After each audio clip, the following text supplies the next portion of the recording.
में जितना माँ का स्थान होता है उतना ही शिक्षक का भी हक होता है। हमारे जहन में चाणक्य, चंद्रगुप्त, धौम्य, उदारक, द्रोणाचार्य, अर्जुन, रामकृष्ण परमहंस, विवेकानंद और दादा भाई नौरोजी और महात्मा गांधी जैसे गुरु शिष्य की जोड़ियों की बड़ी छाप है। इन्होंने कई उपलब्धियां अर्जित करते समाज और देश के योगदान में अहम योगदान दिया है। शिक्षकों के प्रति सम्मान और कृतज्ञता जताने के लिए देश में हर साल शिक्षक दिवस मनाया जाता है। वैसे तो शिक्षक के योगदान को सम्मान देने के लिए अलग अलग देशों में इस दिन देश के सर्वश्रेष्ठ शिक्षकों का चुनाव करके राष्ट्रीय शिक्षक पुरस्कार दिया जाता है। इसी परंपरा को निभाते हुए राष्ट्रपति द्रौपदी मुर्मू ने 46 शिक्षकों को राष्ट्रीय पुरस्कार 2022 प्रदान किया। अवार्ड लेने वाले शिक्षकों ने देश के भविष्य माने जाने वाले छात्र छात्राओं का भविष्य संवारते हुए अहम योगदान दिया। ये शिक्षक छात्रों को प्राथमिक और माध्यमिक स्तर से ही टेक्नोलॉजी से लेकर पर्यावरण संरक्षण और खेल जैसे कई अलग अलग क्षेत्रों में उन्हें पारंगत कर रही हैं। यही वजह है कि इन्हें राष्ट्रीय सम्मान से सम्मानित किया गया। Bureau report, Swaraj express.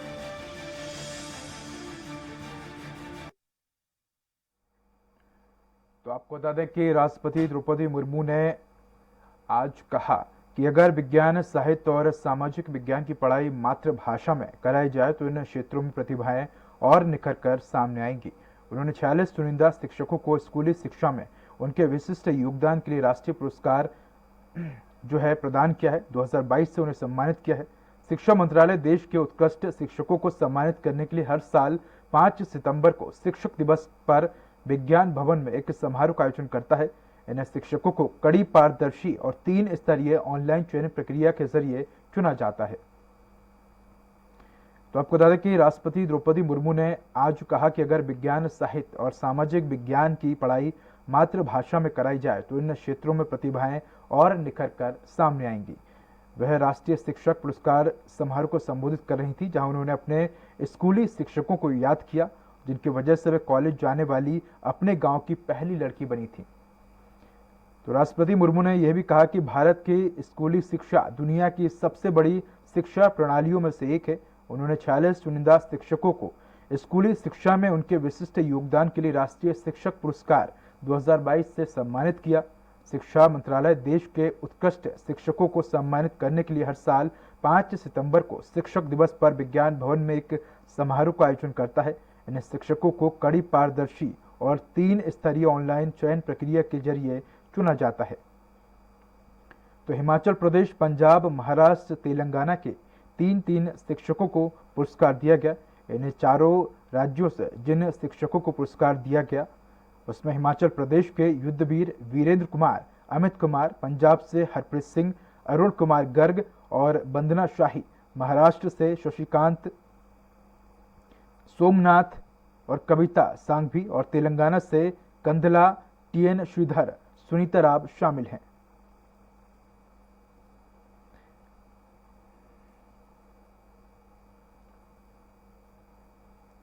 तो देश के अलग अलग राज्यों से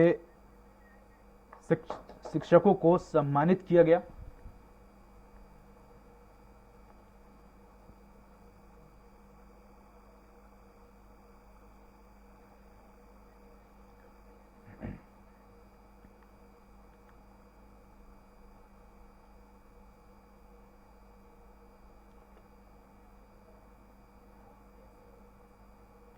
तो इसी खास प्रोग्राम पर अधिक चर्चा के लिए भोपाल से हमारे साथ धीरेन्द्र तोमर जी जुड़ चुके हैं, राष्ट्रपति से सम्मानित शिक्षक हैं। जबलपुर से राघवेंद्र गुप्ता जी जुड़ेंगे, राष्ट्रपति से सम्मानित शिक्षक हैं ये भी। और इंदौर से हमारे साथ संजय राठौर जी जुड़ेंगे। तो सबसे पहले मैं रुक करूंगा भोपाल से। हमारे साथ भोपाल से धीरेन्द्र तोमर जी जुड़े हैं। धीरेन्द्र तोमर जी, राष्ट्रपति से सम्मान पाकर कैसा महसूस कर रहे हैं आप? जी, राष्ट्रपति से सम्मान पाकर तो मुझे आप तुरंत बताएं। जी, बहुत अच्छा लगा था। उस वक्त मैं सन 2013 में मुझे पुरस्कार मिला था। जी धीरेन्द्र जी, अगर बात की जाए तो राष्ट्रपति के द्वारा शिक्षकों को सम्मानित करने से क्या कुछ सुधार जो है वो शिक्षा प्रणाली में देखने को मिलता है? इसके अलावा अगर बात की जाए जिस तरह से राष्ट्रपति द्रौपदी मुर्मू ने कहा कि अगर जो शिक्षक हैं और जो शिक्षा है, अगर कई विषय जो अगर बात की जाए, चाहे वो फिजिक्स हो, केमिस्ट्री या अन्य सब्जेक्ट की बात की जाए, उनका ये कहना है कि अगर मातृभाषा में शिक्षा जो है वो पढ़ाई जाएगी तो बेहतर परिणाम सामने आएंगे। जी हाँ, जब भी कोई हमारे राष्ट्रपति हमें कोई बात कहते हैं इस पुरस्कार के दौरान, वो एक समाज में एक बात बन जाती है। जैसे राष्ट्रपति महोदया ने कहा है कि हिंदी भाषा के माध्यम से ही तकनीकी शिक्षा भी दी जाए। अब ये बात उन्होंने कह दी है, उसका पालन होता है और सब लोग उसमें एक चेंज, बहुत बड़ा चेंज आ जाता है, हमें देखने को मिलेगा आगे। जी धीरेन्द्र जी, अगर बात की जाए तो हम देखते हैं कि अगर हम भारत के अलावा दुनिया के अन्य देशों की तुलना करें तो वहां देखते हैं कि वो सभी लोग जो हैं, जो अन्य देश हैं, वो ज़्यादा से ज़्यादा अपनी मातृभाषा में शिक्षा को प्रमोट करते हैं। चाहे अमेरिका की बात की जाए या हम चाइना को ले लें, तो चाइना भी जो है वो अपनी ही जो वहाँ की मातृभाषा है उसमें शिक्षा को प्रमोट करता है। ऐसे में कहीं ना कहीं अगर भारत में भी अगर अपनी मातृभाषा, चाहे वो हिंदी हो, बंगाली हो या जो भी व्यक्ति है जिस क्षेत्र में रहता है, उस क्षेत्र की मातृभाषा में अगर पढ़ाई होगी तो बच्चे बेहतर तरीके से समझ पाएंगे। मातृभाषा का जो हमारा जोग्राफिकल एरिया है वो बहुत अलग है। हमारे यहाँ बहुत सारी मातृभाषाएं हैं, फिर लोकल भाषाएं भी हैं। ये अच्छी बात है कि हमारा बच्चा अपनी मातृभाषा में पहले तो गौरव महसूस करे, उसमें जन्मा है, पला है, बड़ा हुआ है, तो उसका एक्सपोजर उस भाषा में ज़्यादा रहता है। इसलिए कोई बात का संप्रेषण करने में उसे मातृभाषा में बहुत आसानी होती है, इसमें कोई बुराई नहीं है। परंतु जब हम लोग अपनी राष्ट्रभाषा को लेकर चलते हैं तो हम चाहते हैं कि पहले उसका भी सम्मान और मान रहे, उसमें भी कोई बात कही जा सके। तो मातृभाषा में जब बच्चा कोई बात एक्सप्रेस करता है तो उसको बहुत गहराई और मतलब उस अपनी समझ और उस पर जो पकड़ है उस हिसाब से करता है। और पर हम अंग्रेजी भाषा को भी, क्योंकि हमें तालमेल, आजकल पूरा संसार एक ग्लोबल विलेज है, तो उसको भी हम नकार नहीं सकते। पर यह बात सत्य है कि मातृभाषा में कोई बात एक्सप्रेस करने में उसके अंदर एक अलग प्रकार का कॉन्फिडेंस रहता है। जी धीरेन्द्र जी, आपसे समझना चाहूंगा, जब राष्ट्रपति द्रौपदी मुर्मू देश के सर्वश्रेष्ठ शिक्षकों को सम्मानित करते हैं तो आखिर किस तरह से ये पूरा चयन प्रक्रिया होती है, कितनी प्रणाली और कितने चरणों से शिक्षकों का चयन किया जाता है, किस आधार पर शिक्षकों का चयन किया जाता है? प्रदेश प्रदेश में अपने चयन प्रक्रिया अलग अलग है, हमारे यहाँ अलग है। हमारे यहाँ इस बार से जब मेरा चयन हुआ था तब ऑनलाइन प्रक्रिया थी, करीब 100 प्रश्न थे, उन प्रश्नों के ऑनलाइन जवाब देने थे और उसके बाद एक उस क्वेश्चनायर को जिला शिक्षा अधिकारी और माननीय कलेक्टर साहब और डाइट के एक कमेटी बनी थी, वो चेक करती थी। आजकल जो प्रक्रिया है वो आजकल प्रेजेंटेशन वाली है, तो पूरा प्रेजेंटेशन प्रस्तुत करना पड़ता है जिले से लेकर राज्य तक। तो प्रत्येक राज्य के चयन की प्रक्रिया अलग है। अब आज के हिसाब से जो है वो प्रेजेंटेशन प्रस्तुत करके स्वयं ही प्रस्तुत होना पड़ता है, शिक्षक को अपना प्रेजेंटेशन बनाना पड़ता है और आज का इस समय की मांग भी है, उसी में से चयनित होकर दिल्ली में भी उसी प्रकार से चयन किया जाता है, पहले जिले में, फिर राज्य में, फिर वहाँ जाके तो अपना खुद प्रस्तुत होकर अपना प्रेजेंटेशन, कार्यों का, उपलब्धियों का, रिजल्ट का, इस प्रकार से चयन होता है। जी धीरेन्द्र जी, मैं लौटूंगा आपके पास, आप हमारे साथ बने रहिए। हमारे साथ संजय राठौर जी जुड़ चुके हैं, साथ ही हमारे साथ राघवेंद्र गुप्ता जी जुड़ चुके हैं। मैं सबसे पहले रुक करूँगा संजय जी का। संजय जी, स्वागत है सबसे पहले तो आपका स्वराज एक्सप्रेस में। संजय जी, मेरा सवाल है कि आज राष्ट्रपति द्रौपदी मुर्मू ने 46 शिक्षकों को सम्मानित किया है, किस तरह आप देखते हैं इन शिक्षकों के सम्मान को? सर, शिक्षक तो राष्ट्र की एक रीढ़ है और जी शिक्षक, सर मेरी आवाज़ आ रही? जी बिल्कुल सर, हम सुन पा रहे हैं आपको। जी, शिक्षक राष्ट्र की जी है और इस देश के लिए अच्छे नागरिक तैयार कर सकते हैं और अच्छे नागरिक तैयार कर सकते हैं और अच्छे नागरिक अच्छे राष्ट्र का निर्माण करते हैं।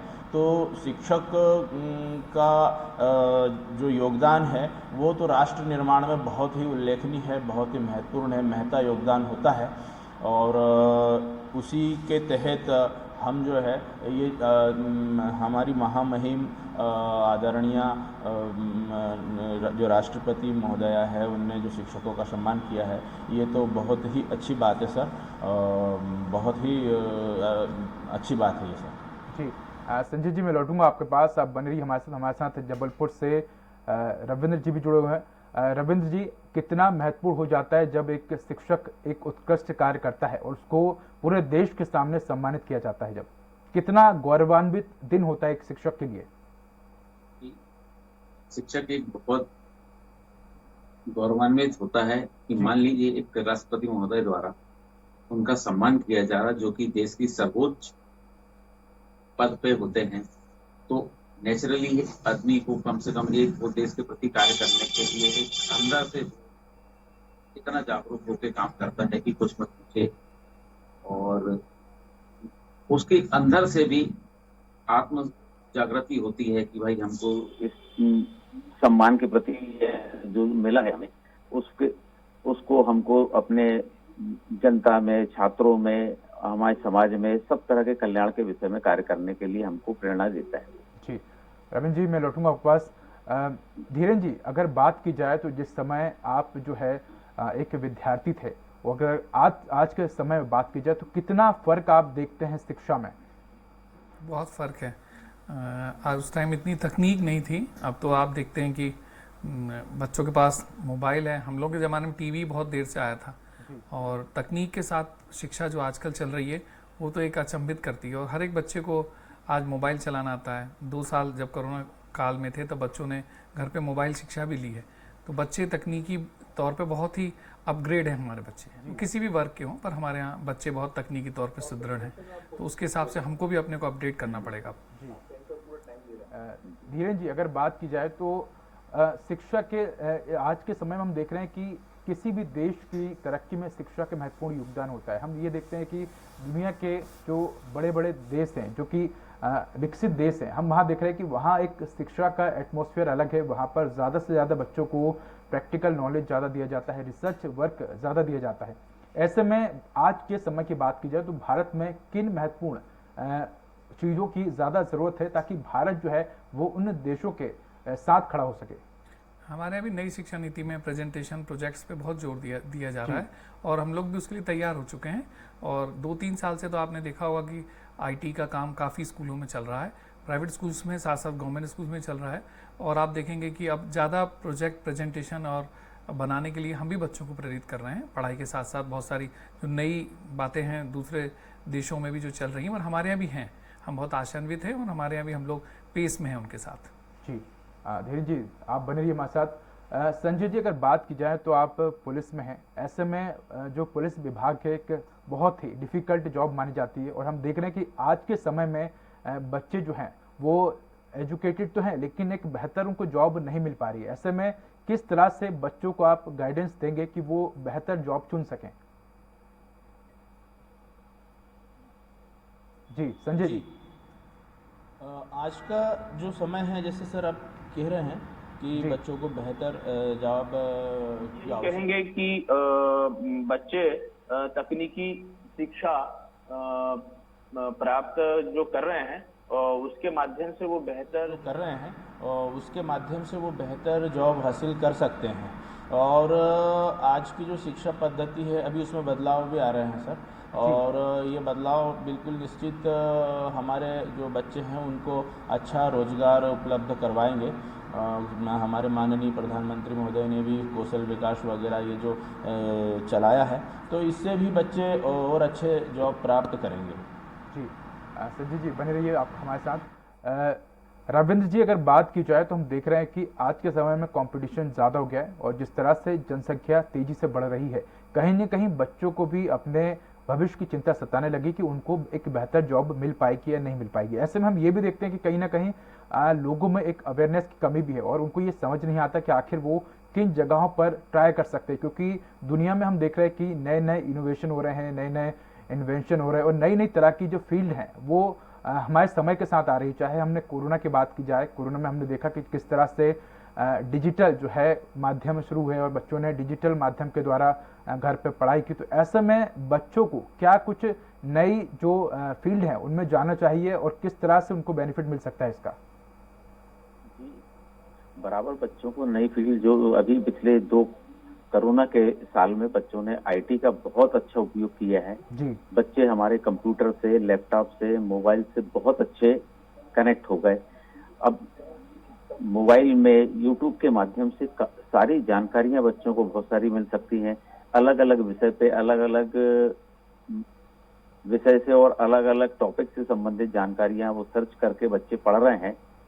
तो निश्चित तौर पे एक बच्चे का ज्ञान में वृद्धि तो हो रही है जी, साथ भी वो उसको बहुत सारी चीज फील्ड की अलग अलग जानकारी मिलती है, और उसके माध्यम से वह उस ओर तैयारी कर सकता है। और जिस प्रकार वो कंपटीशन की तैयारी करेगा तो अलग अलग रास्ते की ओर वो बढ़ने में उसे कहीं कोई कठिनाई नहीं होगी। जी धीरेन जी, अगर बात की जाए तो आज के समय में हम देख रहे हैं कि शिक्षा जो है वो एक बिजनेस का मॉडल जो है वो बनती जा रही है। हम देख रहे हैं कि पहले के समय में गुरु और शिक्षक के बीच एक इस तरह के व्यवहार होता था कि हम जहाँ भी शिक्षक को देखते थे वहाँ उनके चरण स्पर्श कर लेते थे, या गुरु कहीं खड़े होते थे तो हम सर झुका के जाते थे, उनको प्रणाम करके जाते थे। आज के समय में हम वैसा जो एटमॉस्फेयर है, वैसा वातावरण देखने को नजर नहीं आता है। शिक्षक जो है सिर्फ अपना पढ़ाता है, अपनी ड्यूटी निभाता है और चला जाता है। ऐसे ही हम बच्चों का भी देख रहे हैं कि बच्चे आते हैं, पढ़ते हैं, उनका पढ़ाई खत्म हुई वो निकल जाते हैं। लेकिन बड़ा सवाल है कि जो एक नैतिक शिक्षा है कि किस तरह शिक्षकों का सम्मान करना चाहिए, किस तरह छात्रों के साथ एक बेहतर तालमेल बनाना चाहिए और छात्रों को एक नई दिशा दे ताकि वो समाज में एक अच्छे नागरिक बन सके, ये कैसे हो पाएगा सर? नहीं, मुझे ऐसा अनुभव नहीं हुआ है। माहौल आज भी वैसा ही है, वैसी सम्मान मिल रहा है। मेरा इसमें अनुभव जैसा आपने शेयर किया इस प्रकार का नहीं है जी। और मैं आजू बाजू भी देखता हूँ तो हमारे बच्चे अभी भी देखिए स्कूल में इतना वातावरण बना है। इस बार तो हर स्कूल के अंदर शिक्षक सम्मान चल रहा है। मुझे अभी ये वाली बात का इतना अनुभव नहीं है, पर सम्मान देते हैं और हम लोग भी देखते हैं कि उनके अंदर सम्मान है, दिखता है।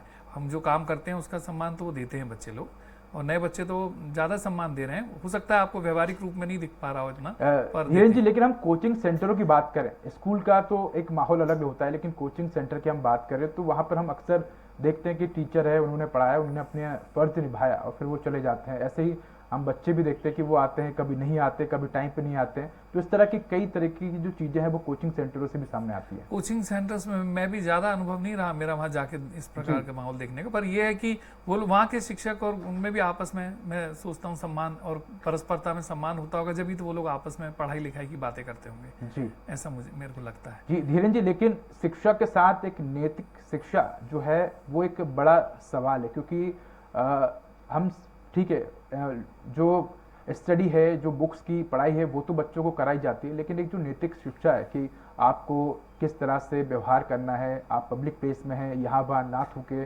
बड़े हैं, बुजुर्ग हैं, किस तरह उनकी मदद करनी है। इसके अलावा जब हम ये भी देखते हैं कि रोड है, ट्रैफिक सिग्नल लागू हुआ है, लोग फिर भी वहाँ से निकल के चले जाते हैं कहीं ना कहीं। तो इस तरह की जो एक नैतिक शिक्षा है, क्या इसको भी देश में बढ़ावा मिलना चाहिए? हाँ, बढ़ावा पुस्तक के रूप में तो मिल ही रहा है, कुछ बात कहते हैं, पर आजकल मैं जो देखता हूँ, मेरा अनुभव शेयर कर रहा हूँ कि बच्चे हम लोग पहले से भी पढ़ाते आ रहे हैं, इतना लंबा समय हो गया।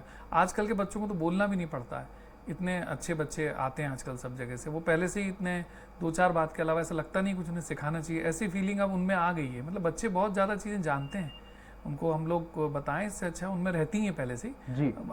अब आज के बच्चों को मैं देखता हूँ कंपैरेटिवली पुराने बच्चों की तुलना में इतना बोलना ही नहीं पड़ता है कि आप उनको अलग से कोई बातें बताएं। वो पहले से ही आपके साथ एक संबंध में, एक विश्वास में जीते हैं, तो फिर सारी नैतिक शिक्षा है आपके साथ शेयर होती रहती है उनकी। बताएंगे वहाँ जहाँ पे मुझे ऐसा लगेगा। पर आजकल तो बच्चे खुद ही बहुत समझदार हैं, बहुत सारी बातें तो हम लोगों को सीखनी पड़ती हैं उन लोगों से। तो इसलिए मैं इस बात को लेके ज़्यादा वो नहीं हूँ। बच्चे देखिए आप काफ़ी संतुलित हैं हमारे। जी धीरेन जी, एक और सवाल है मेरा। जिस तरह से टेक्नोलॉजी की बात की जाए तो हम देखते हैं कि आजकल छोटे छोटे जो बच्चे हैं वो कम उम्र में ही मोबाइल फ़ोन और टेलीविज़न जो है वो चलाना सीख जाते हैं। ऐसे में टेक्नोलॉजी कितना महत्वपूर्ण आज के समय में शिक्षा में योगदान करती है? इसके अलावा क्या कुछ इसके डिसएडवांटेज भी आपको नज़र आते हैं? हाँ, देखिए बच्चों को टेक्नोलॉजी का बहुत सारे एडवांटेजेस हैं। उनकी एक शार्प मेमोरी बढ़ जाती है, स्वयं से उनकी आर्टिफिशियल इंटेलिजेंस पे बहुत काम कर लेते हैं वो लोग। पर ये है कि हमें ये चेक करना है, जो चेक करने का काम है वो चेक एंड बैलेंस वाला जो है वो ये है कि हम वो देख क्या रहे हैं, वो कंटेंट कौन सा देख रहे हैं। अब छोटे छोटे बच्चे तो बहुत सारी गेम्स खेलते हैं, उससे भी अब वो मैथमेटिकल गेम खेल रहे हैं या पजल खेल रहे हैं तो फ़ायदेमंद है। तो आजकल हमारा और पेरेंट्स का काम जो रह गया है, उनके ऊपर चेक हम लोग उनको जो जा रहा है वो देखते रहें। तो एक विजिल हमारे को रखनी पड़ेगी, वही हमारा काम भी है, पेरेंट्स का भी और हमारा भी है। और लेकिन उससे नुकसान वही होगा जहाँ आप वो कुछ और देखने लगेंगे। पर वो ऐसा है कि डिजिटल चीज़ों से जब वो कांटेक्ट में आते हैं उसके फ़ायदे नुकसान हैं। फ़ायदे ज़्यादा दिख रहे हैं क्योंकि उससे उनका जो ब्रेन है और डेवलप है पहले से, और बहुत फास्ट अपनी चीज़ों को करते हैं हम लोग। जी धीरेन जी, बने रहिए आप हमारे साथ। संजय जी, अगर बात की जाए तो हम ये देखते हैं अक्सर कि लोग जो हैं वो, चाहे आम नागरिक की बात करें हम या बच्चों की बात करें, तो हम ये देखते हैं कि लोगों को कानून के बारे में कम जानकारी होती है। अक्सर लोग जो है वो कानून के नियमों का उल्लंघन करते हैं और लोगों को ना तो ट्रैफिक के रूल के बारे में पता होता है, ना ही अन्य जो नियम कायदे हैं सरकार के और जो राष्ट्र के हित में जो होते हैं नियम कायदे, वो पता नहीं होते। ऐसे में किस तरह से बच्चों को हम ये पढ़ा सकते हैं स्कूल लेवल से ही, ताकि वो जो हैं पुलिस और जो कानून है उनको अच्छे बेहतर तरीके से समझ सकें और एक जिम्मेदार नागरिक बन सके? जी, मैं सर सर्वप्रथम थोड़ा संक्षिप्त में ये बताना चाहूँगा। हमारी जो मिशन है, लोग कहते हैं कि पुलिस का काम तो कानून व्यवस्था स्थापित करना है, लेकिन पुलिस का ये स्कूल कैसा? पुलिस शिक्षा देना शिक्षा विभाग का काम है।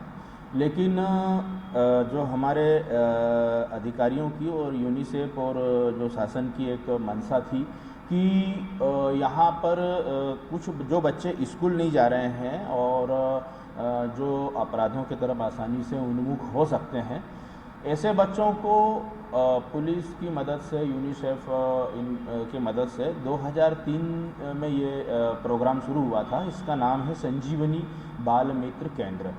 तो यहाँ पर ऐसे बच्चों को लाना, उन्हें खेल, कहानी, इन माध्यमों से 6 विषयों के साथ हम अध्ययन करवाते हैं।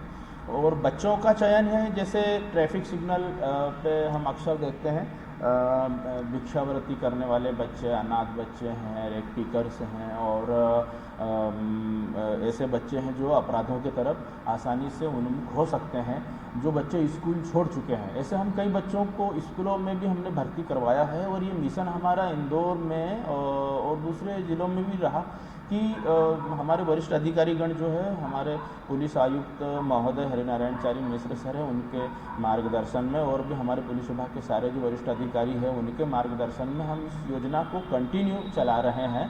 और इसमें जो है ऐसे बच्चे जो अपने जो बाल मन है वो लोगों के या ऐसे लोगों के बहकावे में आके और गलत रास्ता चुन सकते हैं, ऐसे बच्चों को हम यहाँ लाते हैं और सबसे पहले उन्हें हम नैतिक शिक्षा, सामान्य ज्ञान और देश प्रेम एवं सांस्कृतिक मूल्य, इन सामान्य ज्ञान, इन विषयों के साथ में पढ़ाते हैं।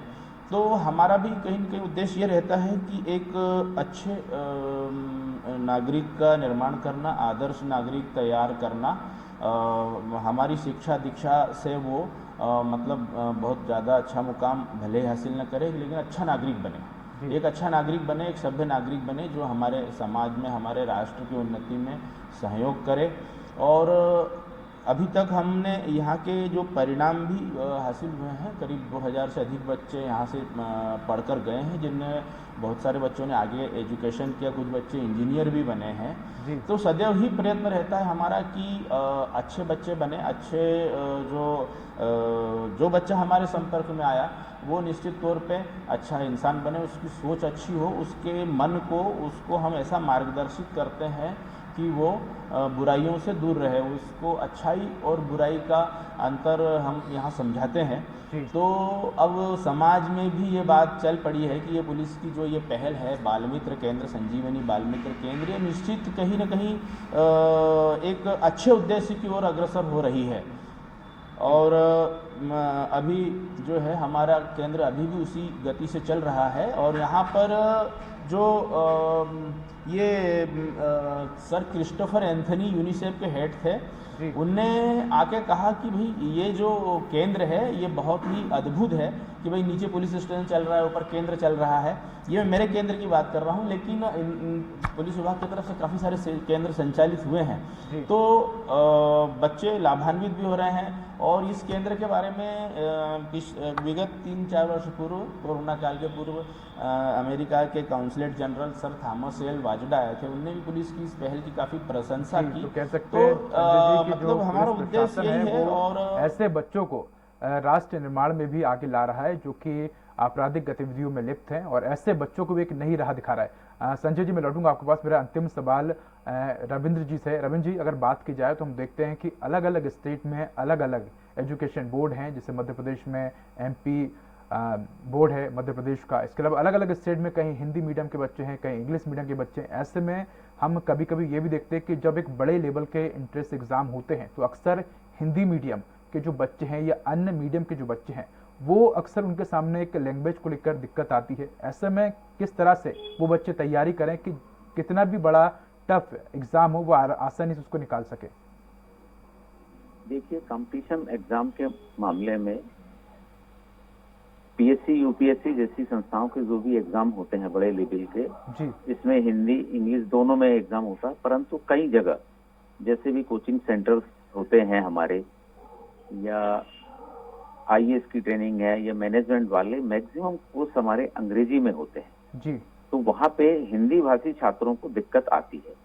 तो जब तक हिंदी भाषी छात्र एक अंग्रेजी विषय के पैरेलल तैयार नहीं होगा तो उसको कंपेयर करने में उसको हमेशा दिक्कत होती रहेगी। जी तो हम ये कोर्स में इस टाइप से बच्चों को प्रिपेयर करें कि इंग्लिश के साथ मतलब हिंदी के साथ साथ बच्चा अंग्रेजी में भी सतत अध्ययन करे, जी तो जिसको उसको इंफिनिटी न लागू हो, मतलब उस पे। जी तो कह सकते हैं कि शिक्षक को जो विद्यार्थी हैं उसको इस तरह से तैयार करनी चाहिए, इस तरह से उसको शिक्षा देनी चाहिए कि हर एक तरीके से वो मजबूत हो सके और देश में अपना योगदान दे सके। धीरेन जी, आपका बहुत बहुत धन्यवाद हमारे साथ जुड़ने के लिए। साथ ही हमारे साथ राघवेंद्र जी जुड़े, सर आपको भी धन्यवाद। और इंदौर से हमारे साथ संजय जी जुड़े, संजय जी आपका भी बहुत बहुत धन्यवाद। तो इस खास पेशकश में इतना ही। नमस्कार।